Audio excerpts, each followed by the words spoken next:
میرے آقا اعلی حضرت رحمۃ اللہ علیہ ہم جیسے کروڑوں سے بڑھیا تھے، ہم جیسوں سے کروڑوں سے بڑھیا تھے، لیکن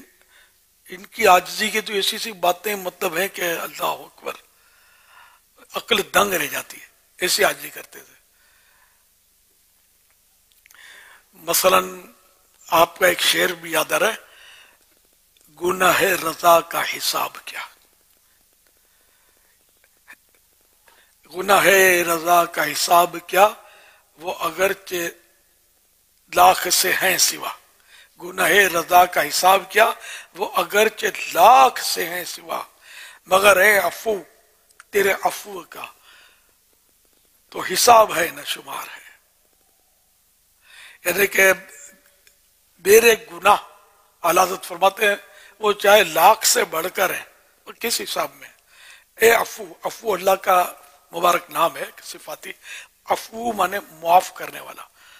عفو مانے معافی، تو اے عفو اے معاف کرنے والے، تیری معافی کے خزانے کا تو کوئی حساب کتاب اور کمی ہے ہی نہیں، شمار ہی نہیں ہے، تو میرے گناہ جتنے بھی ہیں وہ بہرحال لمیٹڈ ہیں، اور تیری رحمت ان لمیٹڈ، تیری معافی کے خزانے ان لمیٹڈ، کوئی اس کی حد نہیں ہے، تو یوں مطلب کہ مجھے تو معاف کر دے بس۔ یہ بھی عاجزی تو ہے کہ اپنے آپ کو نیک نہیں سمجھتے تھے اعلیٰ حضرت رحمۃ اللہ علیہ۔ اور بھی کئی مطلب ایسی باتیں ہیں اعلیٰ حضرت کے سیرت میں ملتی ہیں کہ جو بہت عاجزی فرماتے تھے۔ ایک بار وہ پالکی میں کہیں آپ جا رہے تھے، پالکی پہلے ہی معززین جو تھے علماء اور مشائخ کو لوگ جب مہمان بلاتے تھے نا اپنے گاؤں میں یا شہر میں، تو یہ جب تشریف لے جاتے تھے تو پالکی ہوتی تھی، اب جیسے کاروں میں لے جاتے ہیں اور دروازہ کھول کر اگلی سیٹ پر آئیے تشریف رکھیے کر کے یوں احترام کرتے نا، تو پہلے وہ پالکی ہوتی تھی جنازے کی یاد جس میں ہے وہی، لیکن چار اس کے بالکل کاندھے دیے جاتے تھے اس کو، اور اس پالکی میں احترام سے اس بزرگ کو یا پیر صاحب کو بٹھایا جاتا تھا، اور اس کو یہ اٹھانے والے ایک مزدور ہوتے تھے وہ پالکی اٹھا کر چلتے تھے اور اس کے گھر تک لے جاتے تھے، یا جو بھی مطلب جہاں بھی جانا ہو تو وہ ترکیب ہوتی تھی،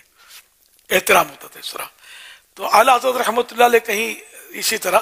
مدعو تھے، تو آپ بھی بہت بڑے بزرگ شیخ پیر صاحب عالم مفتی، تو وہاں کے لوگوں نے آپ کا احترام کیا اور پالکی کا انتظام کیا تھا، تو چار کہار بولتے ہیں غالباً پالکی اٹھانے والے کو،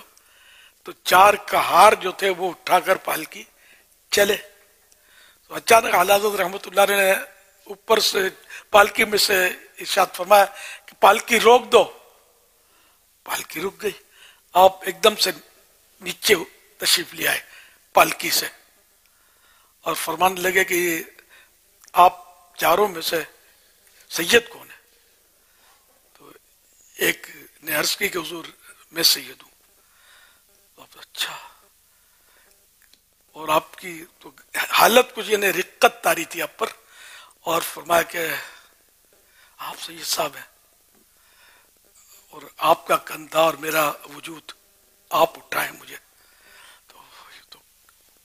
بڑا مسئلہ ہو گیا۔ اگر آپ کے نانا جان صلی اللہ علیہ وسلم نے قیامت کے دن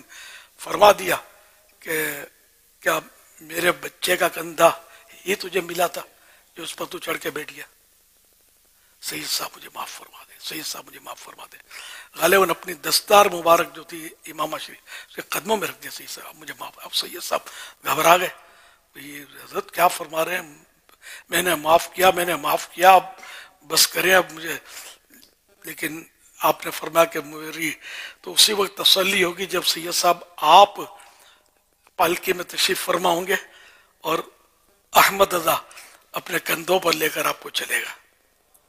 وہ سید صاحب مان نہیں رہتے، آپ کے اصرار کے سامنے ہتھیار ڈالنے پڑے سید صاحب کو، وہ پالکی میں سوار ہوئے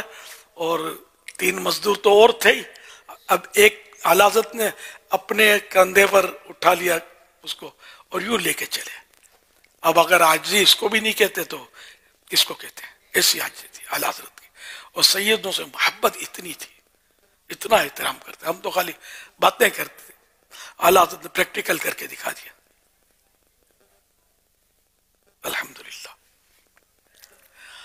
صلو علی الحبیب صلی اللہ علی محمد.